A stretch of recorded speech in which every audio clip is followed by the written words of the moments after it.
So hello and welcome to lecture 13 in the lecture series The Economics of Biodiversity and Ecosystem Services, and today I'm going to talk about essentially two things: how you manage material throughput in an economy, in a steady state economy, and how you might address inequality in a steady state economy. And we'll start with the first of those two. So just to reiterate why we're talking about throughput, so a kind of Herman-Daly notion of a steady state economy is one which has a fixed and steady throughput of material and energy based on three rules: that exploitable non-renewable resources are used no faster than they can be regenerated.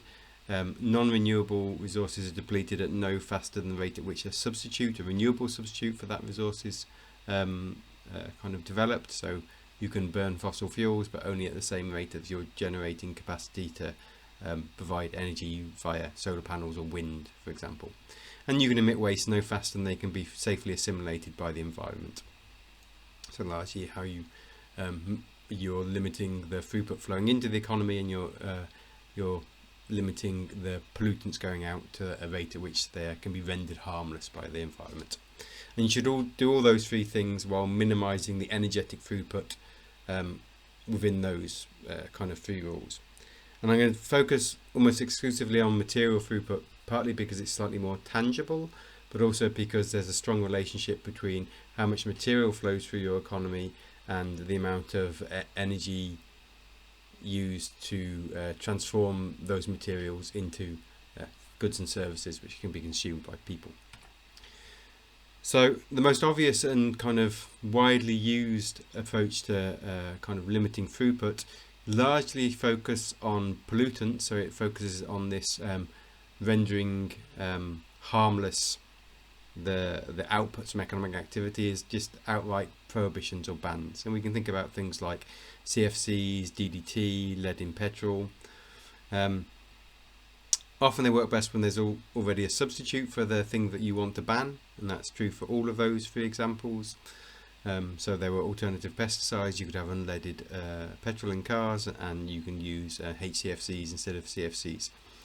It's potentially a slightly blunt instrument. Take, for example, DDT. So DDT is a pesticide, has a negative impact in agricultural land in terms of weakening eggshells for birds and reducing the fodder available for those birds. So where DDT was used, you saw a collapse in bird numbers, farmland bird numbers. But when it was used in households as a anti-mosquito chemical, then it was actually pretty effective in terms of saving lives. So you can actually see, well, in practice, in the agreements about banning DDT, there are provisions to allow small amounts of DDT to still be used for treating malaria in areas where malaria is potentially problematic. There's problems with substitution. So yes, we ban DDT, but that just means we move to a different sort of material throughput, which also is can't be rendered harmless by the environment. So we now use neonicotinoids instead of DDT. We use HCFCs, which are also harmful for the environment. We don't use CFCs anymore. So relatively easy to do in the cases where there's a clear damage from that kind of economic activity, or the pollution rising from that economic activity, or the use of a particular resource, where there's a substitute available, and where the relationship between the resource use and the damage is obvious and kind of measurable. It becomes more difficult when you're thinking about kind of the overall material energy throughput of an economy, and particularly where you're thinking about not this energy or the materials flowing out of the economy, but the materials flowing in, where it's not so obvious what the relationship is between increasing the use of some material flowing into the economy and some harm at the end, because we're talking about kind of this more abstract notion of an economy within the right size of the environment. And there's still problems with enforcement and free riding with these prohibitions. So yeah, it tends to focus more on pollution rather than resource extraction, and it tends to be for pretty obviously harmful materials which are being pumped back into the environment. So persistent organic pollutants, for example, DDT, CFCs, lead. Potentially it could be applied to natural capital assets or kind of throughputs of renewable resources, so you can make it illegal to liquidate natural capital, i.e. there's a law which says you cannot extract timber from a forest faster than that timber can be regenerated, but potentially pretty hard to measure and monitor and enforce such a law. So the next kind of broad way that you can think about limiting the throughput of material throughput in the economy is through green taxation. So this is kind of this Pigovian notion of internalizing negative externalities, as we talked about earlier. And here essentially what you're trying to do is shift the tax burden from labour. So a lot of the tax revenues from governments come from income tax, so the money you earn for using your labour to generate goods and services, to a tax on the actual materials in an economy. And therefore the incentive becomes to try and minimise the amount of material in your economy as opposed to trying to minimise the amount of labour in your economy. And so this is potentially beneficial for several reasons, partly for reducing the physical size of the economy, but partly because why are we taxing people for using their labour to generate well-being?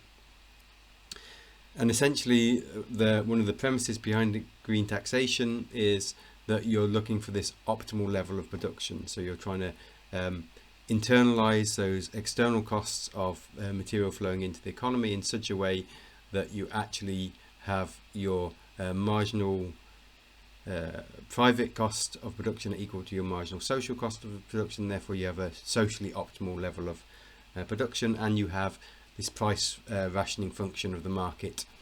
So for those who it makes sense, who get more utility from changing their behaviour, change their behaviour, and those who get more utility from continue to use a particular resource and pay their tax to have the right to use that resource, they do so. Doesn't necessarily reduce the resource use to some sustainable level, partly because of inelasticity of demand and a lack of substitutes. So for example, we can put high taxes on petrol, but if the only way you can get to your work is to drive a car, then you continue to drive a car and simply pay the tax. There are also challenges because the green taxes often have these dual purposes. So one is to reduce resource use, and the second is to provide government with revenue to spend on social programs. So actually you don't want people to stop using your harmful kind of materials in the economy entirely, because then you lose your tax base. So there's a tension between it having this purpose of changing behaviour and you wanting behaviour not to change so much that you lose your revenue. And again, you can link some of these ideas to these other notions of how we change our monetary system, for example, where then this becomes less problematic. So for example, by governments writing money into existence rather than using tax in order to provide social benefit programs. It's not entirely clear with green taxes where the burden really falls. So does it fall more heavily on the rich or the poor? It depends on what kind of material throughput you're minimising, and it's not clear if these are always really progressive tax, so that increasingly the burden goes to the people who can most afford to pay that tax. And then of course, for many of the things where we're trying to minimise the throughput, so minimising the throughput of non-renewable fossil fuels, for example, it's very difficult to calculate the external costs. Like, we don't really know what all the costs of the energy and material flowing into our economy are, and therefore it's difficult to know what this Pigovian tax rate should be. And then the questions on how you enforce them. Do you put a tax on extraction, on production, on consumption? Maybe it doesn't matter so much. So it tends to be putting taxes on extraction is easier. There tend to be less people involved, so the transaction costs are lower, figuring out kind of how to tax extraction, and those price increases should flow through production and consumption. And then there's a question of what the tax revenue should be spent on. So ideally, if you're still choosing to use that resource which is causing some kind of harm, that the tax raised then goes to mitigate the harm caused by your behaviour. But that's not often the case. So we have things like landfill taxes, and landfill taxes don't necessarily go to cleaning up landfills, but they simply go back to the government's general coffer to spend on whatever things they want to build or spend money on. And so it's not really clear that the people who suffer from those positive externalities are ever, or those negative externalities are ever compensated for the harm that's been caused to them.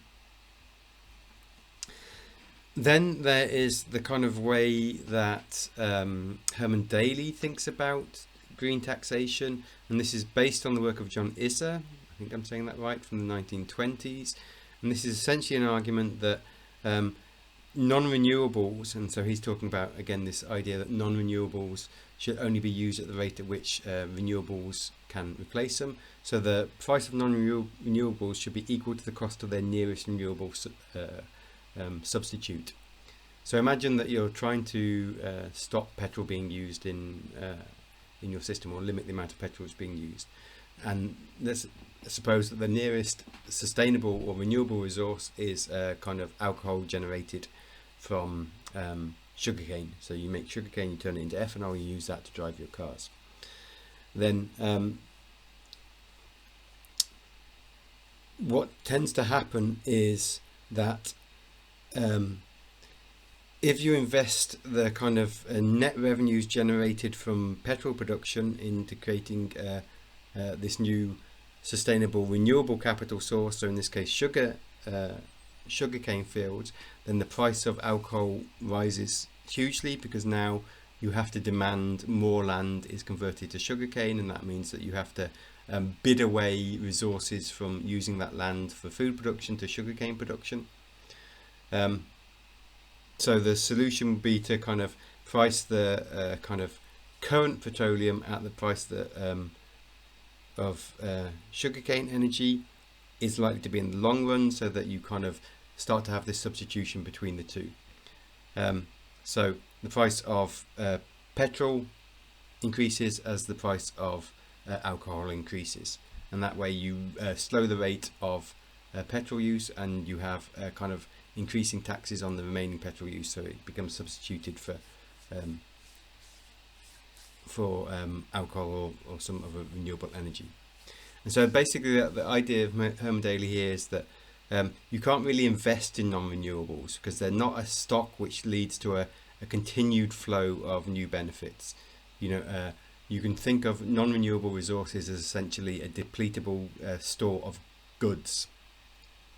But we can manage their liquidation in such a way that it increases either direct investment in renewables, or indirect investment in kind of increasing efficiency or productivity of those resources that you're actually using. So yeah, the key idea here is that you set the total market cost of the renewable equal to the equivalent non-renewable resource, so that people substitute between using the non-renewable declining stock and invest in new stocks of kind of solar panels or wind turbines, which provide a sustainable flow of services in the future. And then probably the most, well, in conjunction with Pigovian green taxes, the most common approach to thinking about managing the material throughput of the economy is via kind of rationing and kind of market caps. So essentially what you do here is you take a resource and you know what the allowable material throughput of that resource is. So let's say carbon dioxide from burning fossil fuels, or fish taken from the sea, and you set a kind of sustainable quota for the use of that resource, and then you generate permits related to that quota, which you then distribute as a new scarce private good. So in other words, you have this open access resource use problem. Anyone can go into the ocean and take as many fish as they like. It's difficult to stop someone. So instead you set a quota which says this is a maximum sustainable yield based on our understanding of the science. And we turn that yield into a number of quotas, and people then have kind of the right to use certain quotas. And there are different ways that you can distribute those quotas. So you can have a cap and trade scheme, a cap and share scheme, a cap and auction scheme, lots of different approaches. But essentially what you do is you distribute through some usually market mechanism those now scarce resources, the quota, and the people who are willing to pay the most for them pay the most for them because they get the most benefit. So you have this rationing function of the market within a fixed stock, or fixed use of resource which you know is somehow sustainable. And basically the idea is that those permits, or those quotas, are distributed or auctioned. The permit holders can use those resources or trade them to others who have greater value for their use. But it doesn't really solve this problem of the initial resource allocation issue. So depending on, you've taken what was a kind of open access public good, and now you're giving rights to certain individuals to benefit from that as a private good, a scarce private good. And there's still problems with enforcement and free riding. So you have to be able to monitor that people are actually meeting those quotas, and there are other potentially unintended consequences. So things like bycatch. So if you know that you can only catch 10 tons of fish a day, then often what you might do is go out and catch 20 tons of fish, take the 10 tons which are most valuable, and then throw the other 10 tons of dead fish back into the sea. So it's not entirely perfect. And as I said before, there's a number of different approaches to thinking about this, particularly this initial allocation problem. So there's kind of cap and allocation, or grandfathering, and then trade. So this is basically the idea that if you want to cause the least amount of disruption when you're introducing these physical caps on resource use, and you want the most efficient way of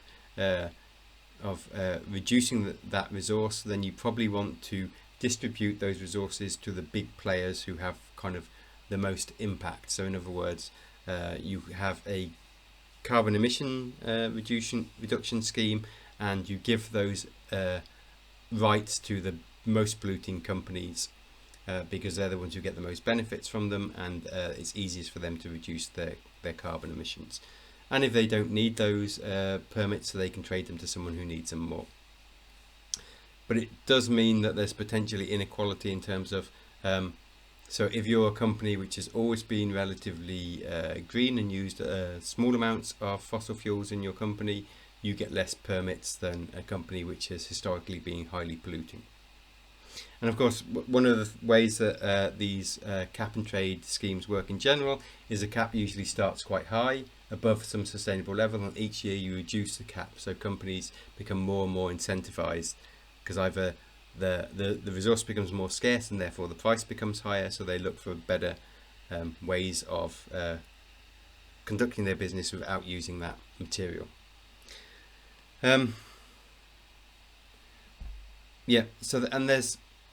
So basically three broad approaches. So cap and kind of allocation. You cap the total resource, you allocate it to industries who either use those resources or sell them if they don't need them, or you can start directly with a cap and auction. So you say, okay, we're going to have 100 permits for carbon emissions, each of 1,000 tons of carbon a year. Who's willing to pay the most for them gets them, those who don't. Or you can have a cap and share. This is essentially where you give the cap resource, the permits to use that capped resource, equally to everyone in society who is part of that commons from which you're creating this new private good. So essentially these cap and trade type programs, they take this common pool resource problem and they solve it by creating a new private scarce resource which people have property rights over. So in terms of biophysical sustainability, potentially these are pretty useful. Where the problem becomes is if you think about sustainability in terms of justice, in that the initial allocation of the resources fundamentally changes kind of who gets the benefits from using those resources, who gets to access those resources. So for instance, in a cap and auction, wealthier people are more likely to be able to use a resource than poorer people. In a cap and share, potentially poorer people who use less resources get the benefit of selling the resources that they don't use to people who do. So you have a better reallocation in terms of wealth through a cap and share than a cap and auction, for example. So this is fundamentally the way these approaches work. You set a cap, scientifically based cap on how much, in this case emissions, but whatever other resource it might be, nitrogen use, phosphorus use, whatever else. And then there's some kind of sharing of that cap. So this is now a cap and share scheme. So the government distributes annual emissions permits to all citizens. Citizens kind of either use those permits or sell them in an easy accessible marketplace. So essentially, in this case, fossil fuel companies would have to buy them because they're the ones who are burning the fossil fuels, and that allows them then to extract fossil fuels. And the permits are matched to extraction. Once you've extracted that kind of litre of oil or that kilogram of coal, your permit is destroyed and you can't use it again. Then next year another set of permits are generated.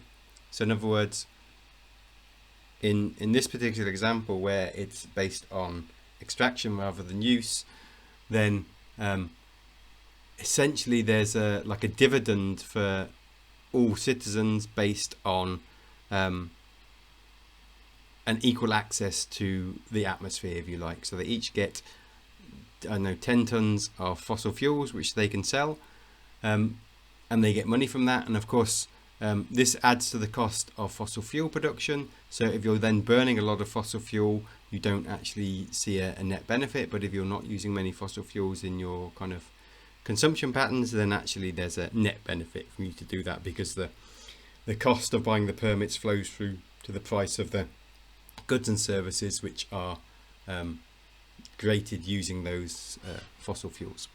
And that can either be directly, so for example the price of gas to run your cooker or heat your house goes up, but also indirectly. So if you buy a car, there's embodied energy, fossil fuel energy in that car, which increases because they've had to buy the quotas to use that fossil fuel energy. That increases the cost of the car and therefore reduces demand for those energy intensive resources. So essentially a cap and share scheme regards the atmosphere as a fundamental common resource, and it argues that each individual should have an equal share or equal benefit from the use of the kind of resources which are being, or the materials which are being dumped into that kind of common resource. And so people are at least partially compensated for higher costs of fossil fuel use because they're given the right to sell their quota in the first place. But even this is potentially problematic in the sense that if we give everyone an equal share of resources, it assumes a few things. It assumes that people's use of resources are the same everywhere. So it might be that if you live in northern Finland, you simply have a higher demand for fossil fuel based energy in order to maintain your lifestyle than someone living in the Mediterranean. But also it ignores the kind of ecological debt or kind of responsibility for past emissions. So in other words, fossil fuel use becomes more expensive for everyone, but people in the global north have benefited from 200 years of free fossil fuel kind of dumping into the atmosphere, and therefore it's likely to have a more negative impact in countries which haven't had those advantages in the past. Yes, I've already said this before, that there's a question about the best way of distributing these resources. There's also questions in relation to kind of cap and allocate or cap and trade based on a small number of energy producers is relatively easy to do and easy to manage. Giving 7 billion people each a kind of carbon permit, which they then have to sell on the marketplace, leads to potentially very high transaction costs and makes this kind of Coasian bargaining in order to get to the best possible efficient solution of the use of that scarce resource becomes more and more difficult. And then there are questions about at what scale does implementation have to be effective? How do you govern those things? How do you deal with free riding? Should cap and trade be based on production or consumption? What are the different enforcement and kind of information requirements to do these type of things? How do we ensure kind of just and equitable distribution? How do we limit transaction costs? What about the cost of enforcement? and what happens when we're moving away from, say, just looking at fossil fuels to looking at other sources of climate change, like agricultural systems, where it's actually pretty difficult to know how much carbon a field is sequestering or emitting in each year.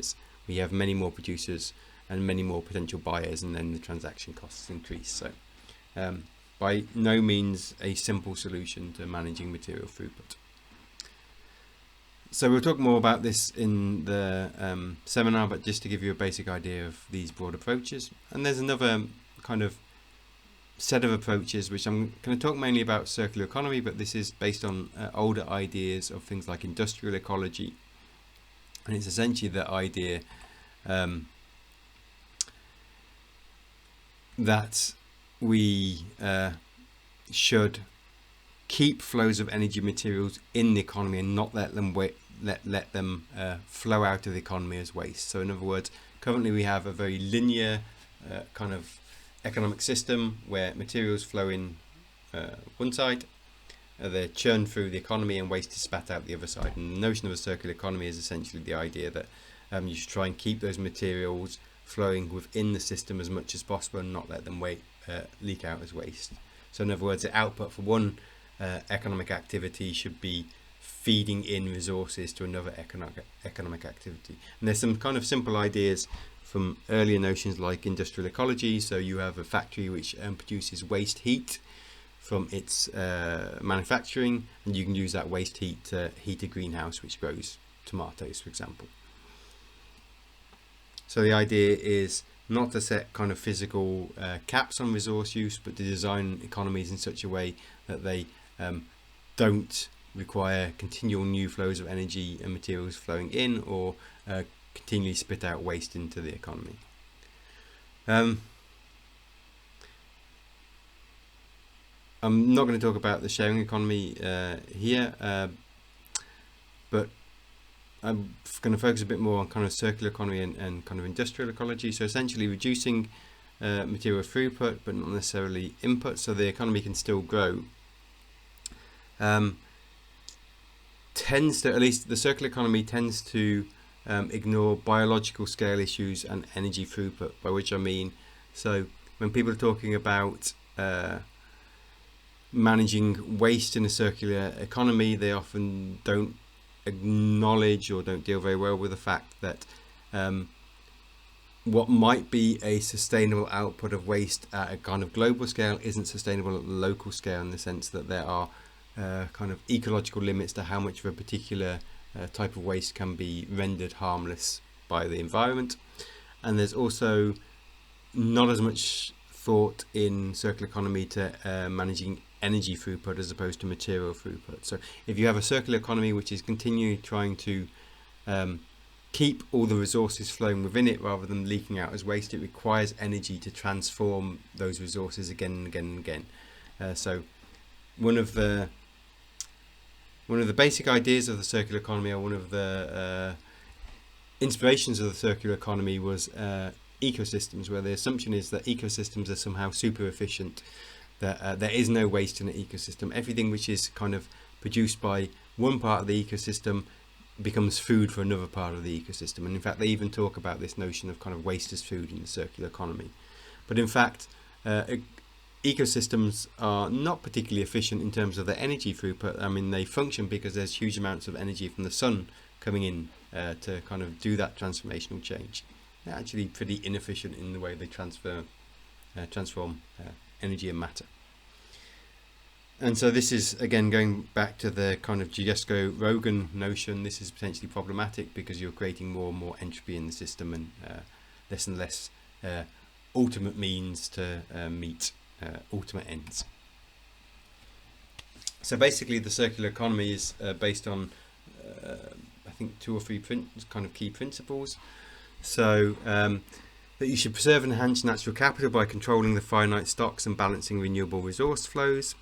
So this starts by this notion of dematerializing utility. So increasing the amount of utility, while at the same time reducing the amount of material goods and services to generate that utility. Where resources are needed, and I would argue it's impossible to have any type of economic activity that doesn't require some resources, then the circular system tries to choose between kind of technologies and processes which use renewable or better performing resources where possible. And so then maybe the key distinction that circular kind of economy thinkers make is that the circular economy should actually enhance natural capital. So in other words,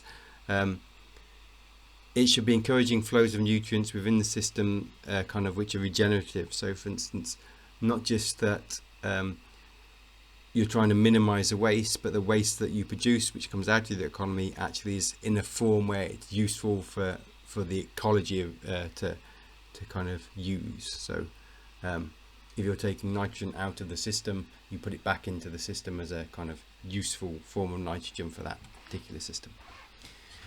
And then the second principle is that you should optimize resource yields, and you do that by essentially, so that in other words you have the maximum amount of goods produced for the minimum amount of resources by circulating products or components, ensuring that the kind of materials have the highest utility at all times, both in technical and biological cycles. So in circular economy they make a distinction between biological resources and technological resources, so essentially non-renewable metals and kind of renewable biological resources like nitrogen, carbon and these type of things. And so essentially you try and design your kind of manufacturing processes and your consumption processes in such a way that it maximizes the potential for kind of refurbishment, recycling, reuse of resources rather than spitting them out as waste. You kind of keep them in the system.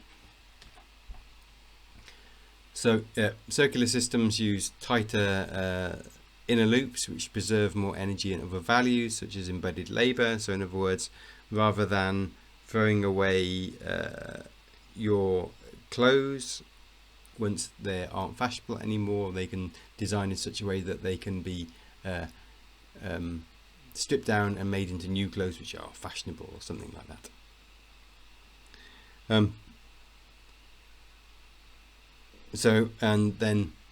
But also to try and encourage people not to throw away clothes simply because they're not fashionable anymore. So to kind of slow down the rate at which these more durable goods are kept and provide utility within the economic system. So optimizing their reuse. And then the third kind of principle is to foster system effectiveness by kind of identifying negative externalities related to resource use and designing them out. So trying to make sure that your kind of products have the minimum amount of negative utility associated with them.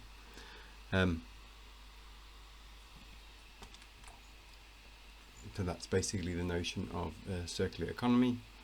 And then the last thing I wanted to talk about was just about how you deal with inequality in a steady state economy. And I'm just going to talk in very broad terms and relatively quickly about this notion. So we've talked about this a bit before, but essentially in a non-growing economy where you can't grow the economy in order to make everyone richer, so you can't have a rising tide floating all boats, then the only way that you can effectively deal with inequality is redistributing resources within the existing kind of set stock of artifacts that economy has. So again, just to reiterate that currently the global mean annual purchasing power parity income per person is $13,000 a year, but that's massively unevenly distributed. So the top 1% have $150,000 or more dollars per year, 10% $26,000. The median, so 50% of the people in the world earn more than that and 50% earn less, is $1,125. So whereas the mean is 13,000, the kind of middle person earns only $1,225 a year. So again, growth is a substitute for equality of income. So as long as there's growth, there's hope, and that makes large income differentials tolerable. But then the opposite is true. So if growth is a substitute for inequality, then the only way you can deal with inequality in a non-growing economy is through distribution. And then largely there's two kind of strategies to dealing with inequality through distribution. So wealth distribution through taxes and social programs, or through carbon taxes or other potentially progressive taxes.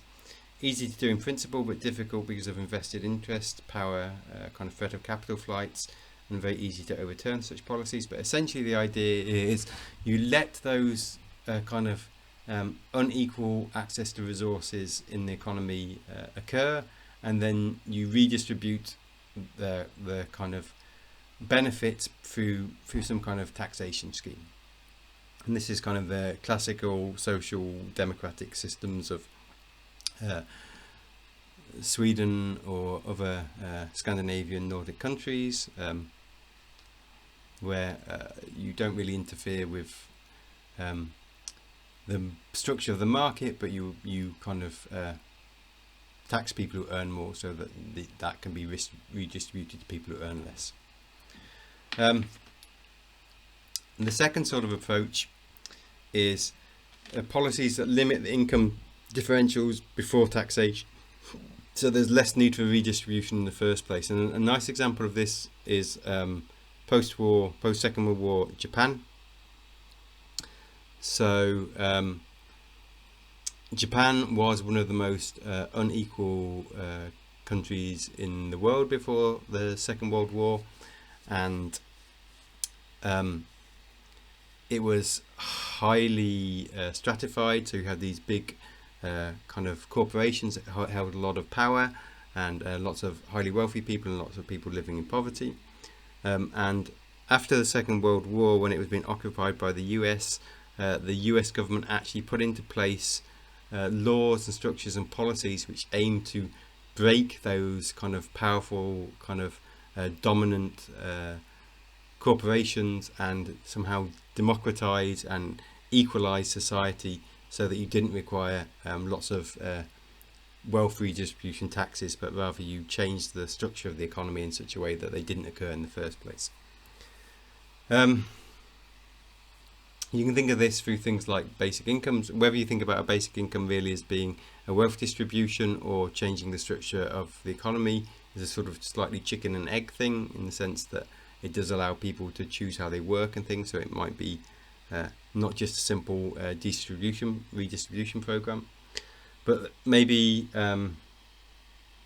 more fundamental will be things like democratization of the workplace, so by creating cooperatives, employee-owned companies, having maximum pay differentials.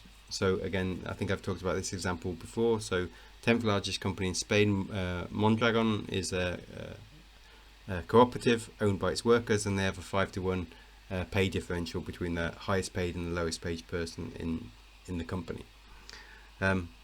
And then you can think about these things like cap and share of common pool resources. So you kind of allocate resources equally to citizens as a right. So you can link that to a citizen's income, for example. But just to give a brief example of kind of inequality solutions.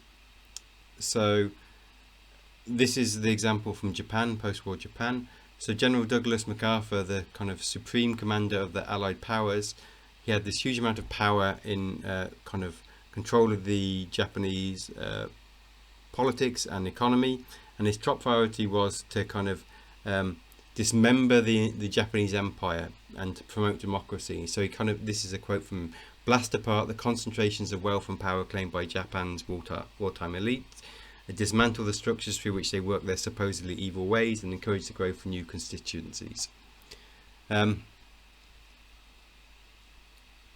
So essentially what they tried to do in kind of between 1945 and 1951 in Japan was kind of create a new economy based on some notion of social justice, institutional land reform policies, giving voice to women, labour unions, and they did this largely through the establishment of they broke up these big companies and they established a new constitution, which kind of had things like the right to maintain minimum standards of wholesome and cultured living in all spheres of life, The state shall use its endeavours for the promotion and extension of social welfare and security and of public health. So basically making part of the constitution the right to minimum standards of living, for example.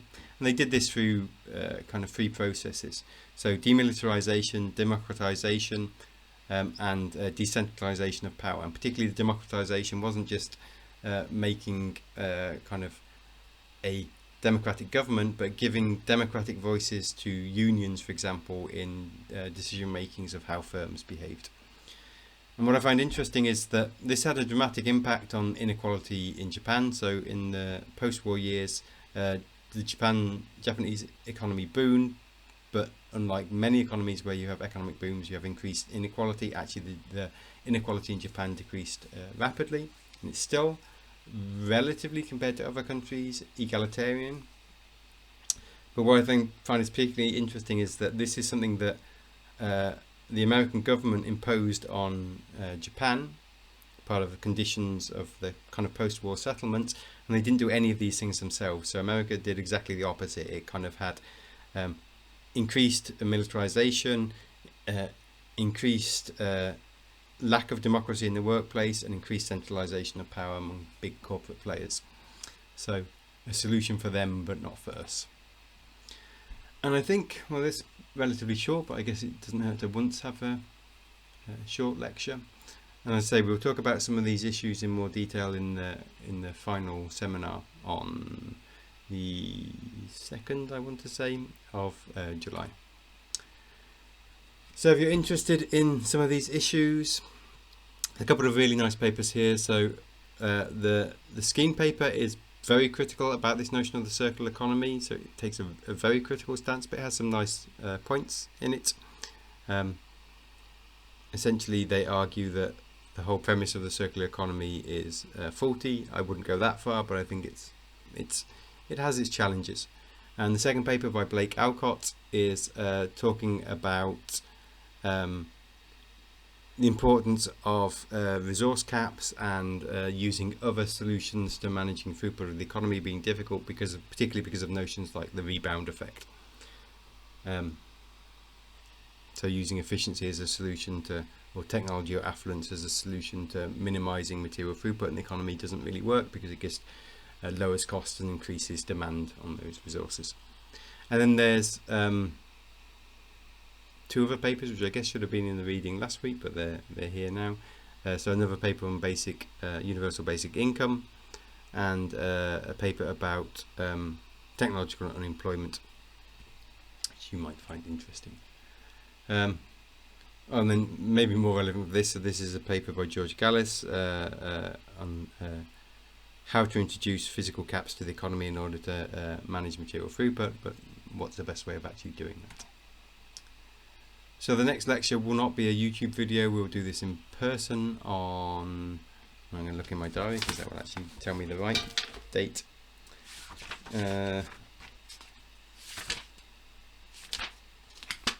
On Monday, I want to say Monday the 8th, is that right?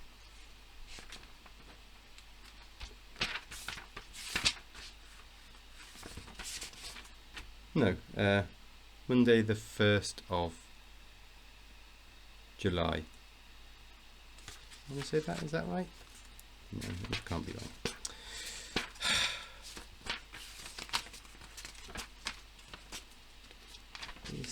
I don't know, whenever it is. I don't know anymore. There'll be a course summary in the last week of term where we will talk about the entirety of the course. Before that we'll have a seminar, and then the last session of this course will be on the course assignment, so what you should do, what you shouldn't do, how to structure your essays and these type of things. So hopefully I'll see you in person for the last 3 sessions. Okay, thank you. Goodbye.